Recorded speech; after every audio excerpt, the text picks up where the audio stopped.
So we're really excited today to talk about Proofing Station's first investment into the Farms Fund. We recently announced a $1 million investment into their work in the Chicago region, and so we're excited to talk more about it today.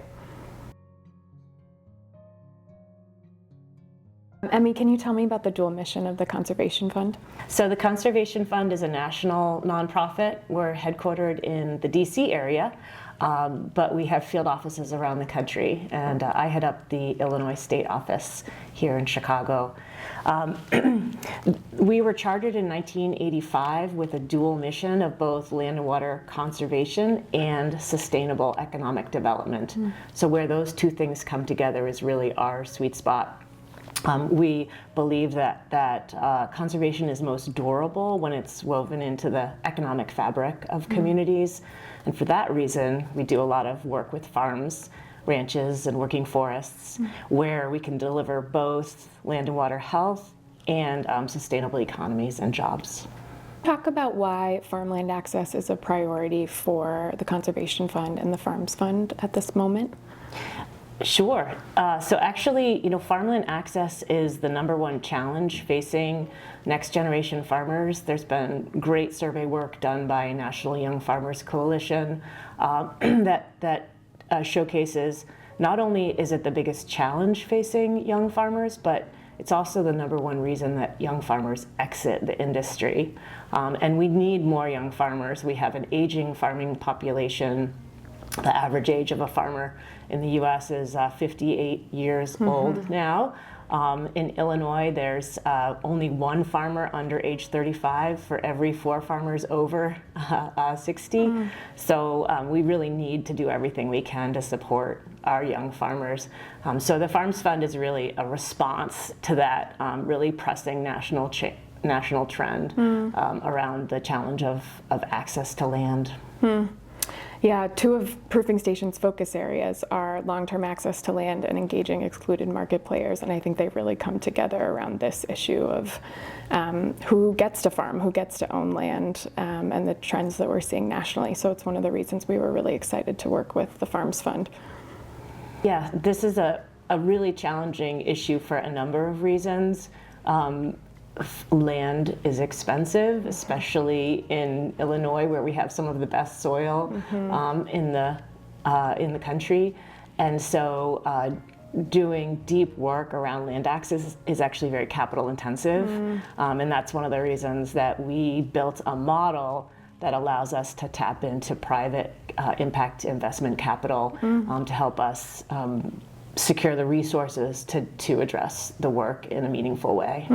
I know the Farms Fund model is buy, support, protect, sell. Can you talk a little bit more about that model and those 4 elements of it? So before we get into the model details, we use a real estate tool called a conservation easement to deliver some really important outcomes for our program.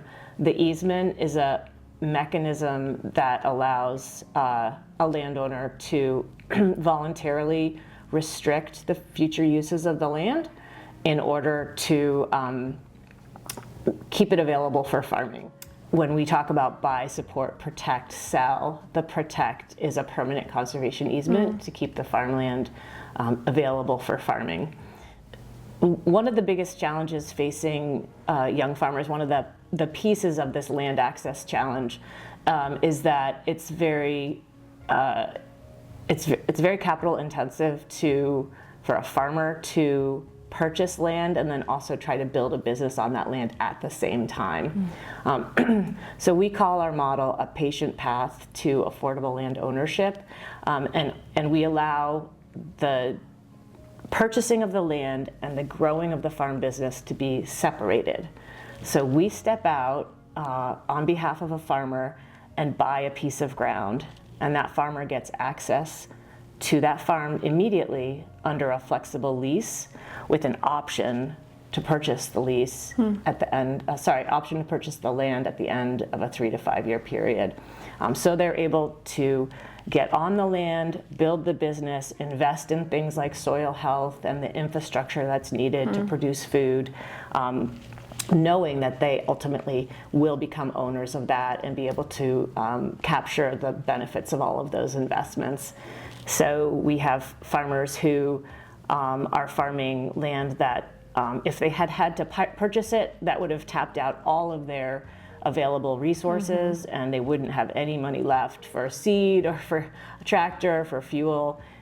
With our model, they can reinvest in the business those first 3 to 5 years, and then take on the purchase of the land once the cash flow from the farm operation is high enough to allow them to do that. One of the things I love about your model is that it hinges on selling the land back to the farmer at the end of it. I think we've seen so much interest in land as an investment, as an asset class, but it doesn't necessarily, there's not an end goal for that land to belong to the farmer or to belong to people who actually live in the community. And so I think that's one of the most exciting things about the Farms Fund model, is that you are partners for those 3 to 5 years, but then the ultimate vision is for the farmers who have been working that land to ultimately own it and for it to belong to the people who live there and live in the community. Yes. The goal of land ownership delivers on a couple of things that are really important to us. One is that we know, and the data shows, that farmers that own their land have more resilient businesses. And so getting into an ownership position becomes a really important part of business viability for farmers. Another important part about the model and the land ownership is that owning land is an incredible way to build intergenerational wealth. And there have been groups of people that have been systematically shut out of the ability to own land or access capital in order to secure land. And so we're able to create a pathway that's supported, and also create some affordability in the process through the use of the conservation easement. So yeah, that's been really a rewarding part of the work.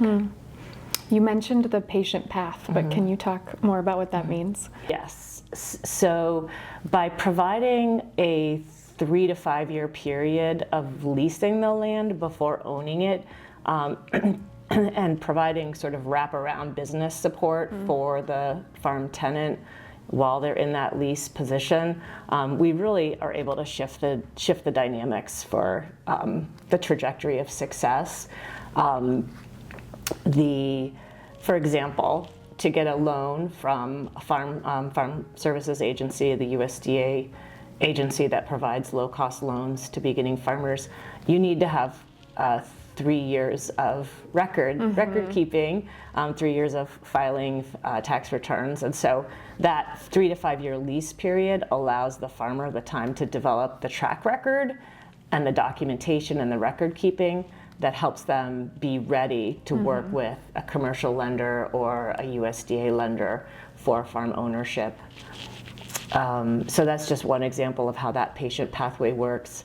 Another challenge we find is that most of our farmers are doing diversified operations, so they're growing multiple different crops with multiple different revenue streams, and that can be very hard for a conventional lender to understand. Especially if it's theoretical. So if a farmer comes into a commercial lender with a business plan and says, this is my plan, it may be perceived as a higher risk because it's non-traditional from an ag lender's perspective. With that patient path, they actually will have 3 to 5 years of production history on that same piece of ground that they're seeking to finance. So it's a different risk calculation for a conventional lender. So we're just in that temporary position for 3 to 5 years, and then most of the farmers will at that point enter into a mortgage, for a purchase mortgage to buy the land themselves. So one of Proofing Station's 4 focus areas is engaging excluded market players and focusing on farms and food businesses that have been owned or operated by people who might have historically been excluded from other forms of capital, accessing capital. The Farms Fund also works with historically underserved farmers. Can you talk more about the farmers that you work with? We do work very intentionally to make sure that our program is accessible to historically underserved farmers. That's a USDA definition. And that really comes into play programmatically around the outreach that we do, working with incubators. So those are groups that are providing small pieces of land for farmers to be able to get their skills up and try out new business ideas. And of course, the incubators are serving people who wouldn't otherwise have access to even a small piece of ground. So that's a really nice kind of entry point for us to engage with up and coming farmers. The other way that we make sure we have full accessibility to our program is by providing even pre-application support. So we do have a business planning expert on our team who can help applicants with their application for the Farms Fund if they are wanting that support. But the farmers themselves are just incredibly inspiring. Their commitment to growing food for community, for health, and the extent to which they'll do that is just it's achingly beautiful, really. We have one of our farmers was farming on 4 different locations. She'd been able to get an acre here and an acre there. She's actually driving 2 hours to one of those sites, and we were able to help her get onto 30 acres in one location. I know it's been really powerful for them to be able to consolidate their operations all in one place and really lay the foundation for growth. Just the transportation time and cost alone that they've saved has really been a game changer for them, being able to think about scaling and producing more food, which is really, the kind of the system level goal of the Farms Fund, is to increase more production of healthy, sustainably grown food, so that we can build food system resiliency for the Metro Chicago area. I have a question for you, Cortney. So how does the proofing station think about its own investments for groups that are curious whether proofing station might be able to help them meet their goals? I was on the outside looking in. I'm curious what it's like to be on the inside looking out. Yeah, so we, our focus area is really on the Midwest, and we are fortunate to work with a lot of partners who kind of helped build Proofing Station and build the vision for it based on the needs and the gaps that were existing in the system. So I spend a lot of time talking with partners like you and getting to meet people who are running nonprofits and working with farms and food businesses, providing technical assistance or providing funding around the region to make sure that they know about Proofing Station and that they can refer their farms and food businesses to us, people who are kind of ready for that level of investment. We have 4 focus areas across the Midwest, and then we work around 6 states around the region.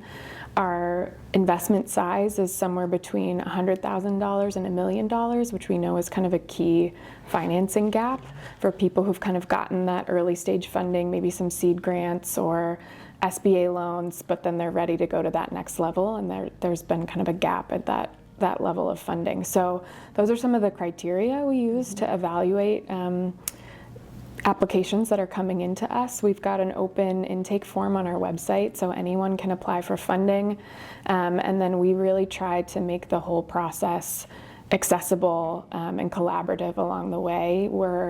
We never just want to say no, so even for folks that might not be a fit for us or might not be a fit yet, we have a team with great experience in finance and running food businesses, and so we try to provide a lot of support even in that process of doing the screening for eligibility and diligence, so that if we know someone needs to work on something or might need a little bit of extra support in a certain area, that we can build that network out of partners or technical assistance providers around the region that could give them that support, so maybe they could come back to us in the future.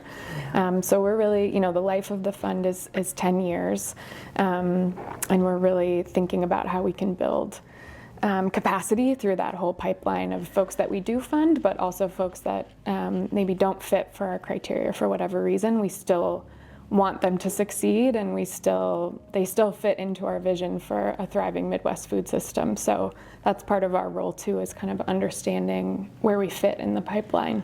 So I know for the Farms Fund, we had worked to kind of identify those core criteria that help a farmer to know if they are suitable for the program, and that is farming for at least 3 years, desire to farm on more than 20 acres, record keeping over the last 3 years, business records, desire to develop a business plan with 5-year projections around how the business would scale if they were able to get access to more land, and commitment to sustainable farming practices.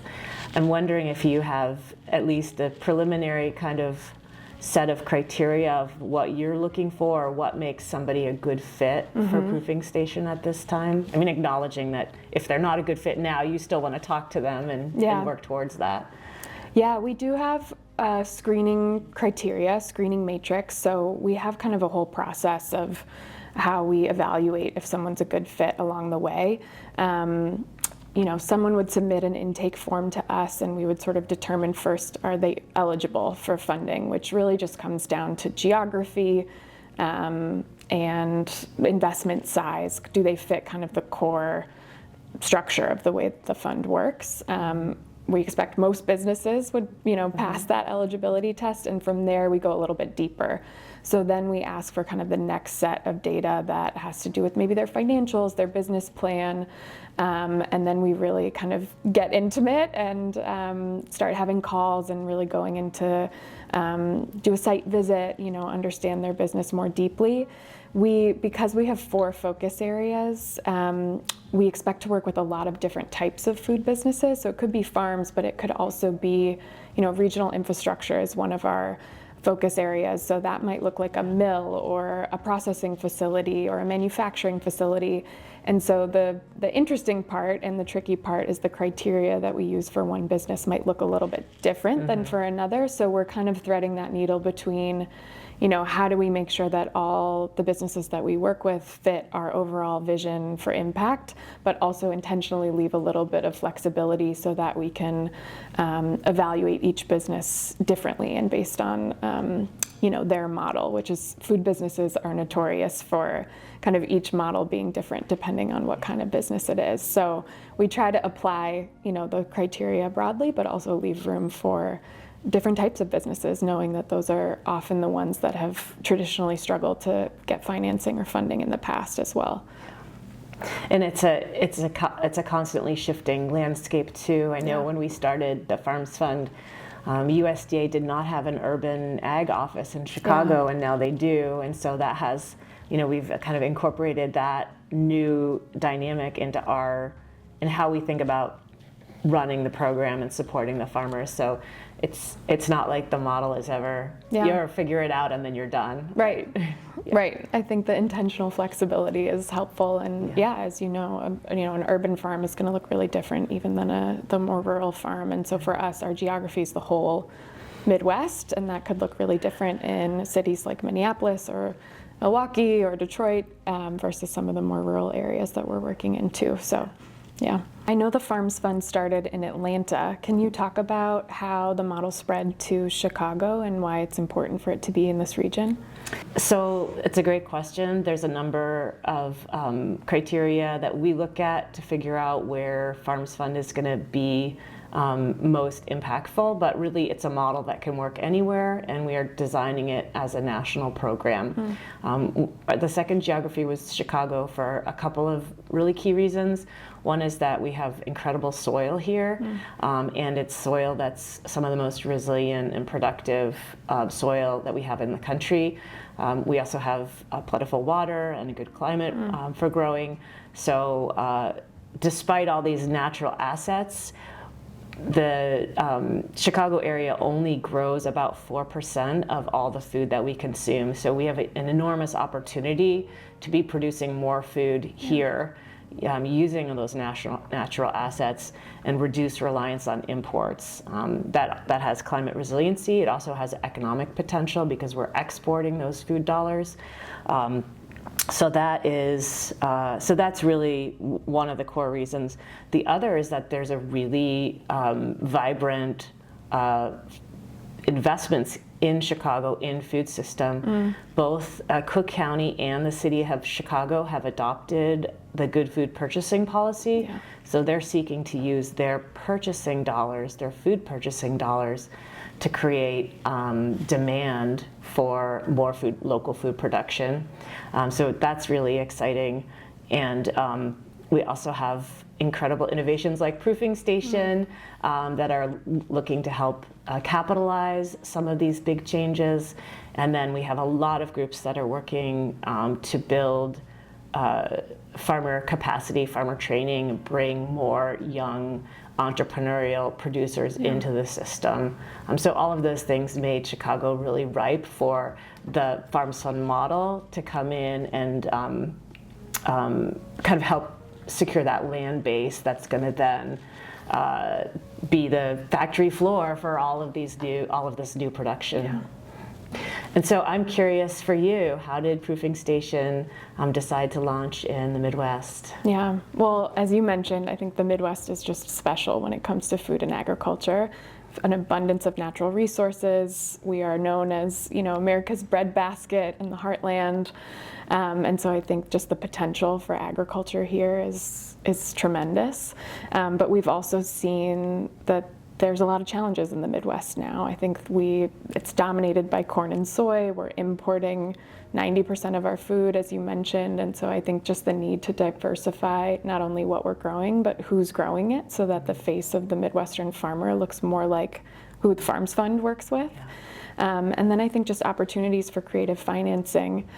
We've seen funds kind of similar to Proofing Station pop up on the West Coast and on the East Coast, but not as many in the Midwest. And so I think when Proofing Station first was envisioned and launched, there was a gap in the system, and the founding funders and partners knew there was a need for this kind of flexible capital to fund these big systemic changes that was specific to the Midwest and kind of our region and for our region. And so we're excited to build that model here, and similar to the Farms Fund, hopefully build something that can travel anywhere and can be a model anywhere in the country. As we know, farm regions, regional food systems are facing challenges all over the country. And so if we can kind of prove out some of these creative financial concepts here, we're hoping that we can spread the model around the country for other change to happen.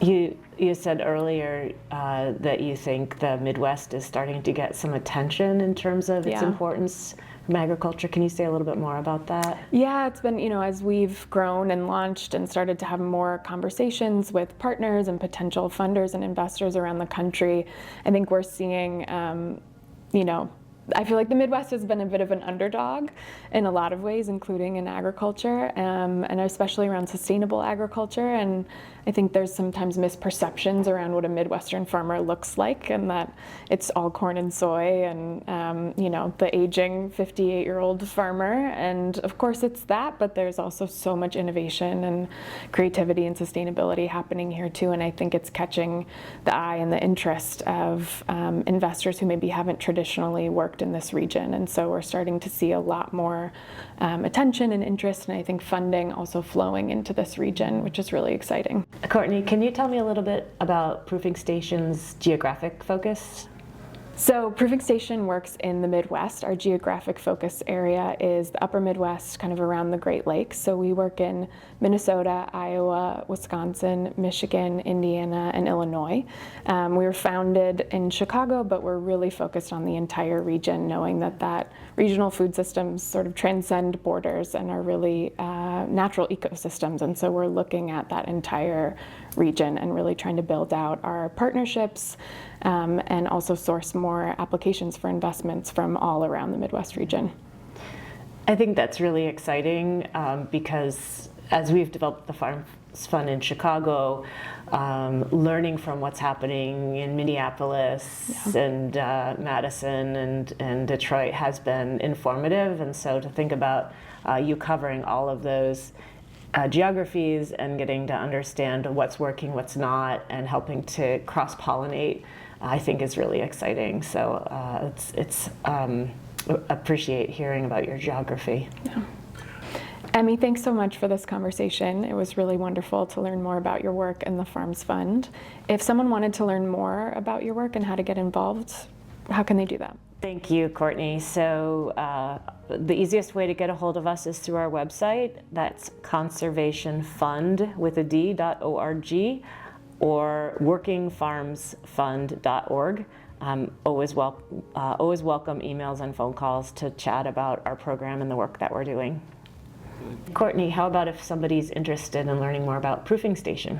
So you can go to proofingstation.org. We have an intake form on our website that's open to anyone who's interested in applying for funding. You can also reach out to us through email addresses on the website if you're interested in partnering with us as a referral partner, or if you're interested in providing funding. We're still raising funds to close out our $25 million demonstration fund. So please reach out. We'd love to work with you.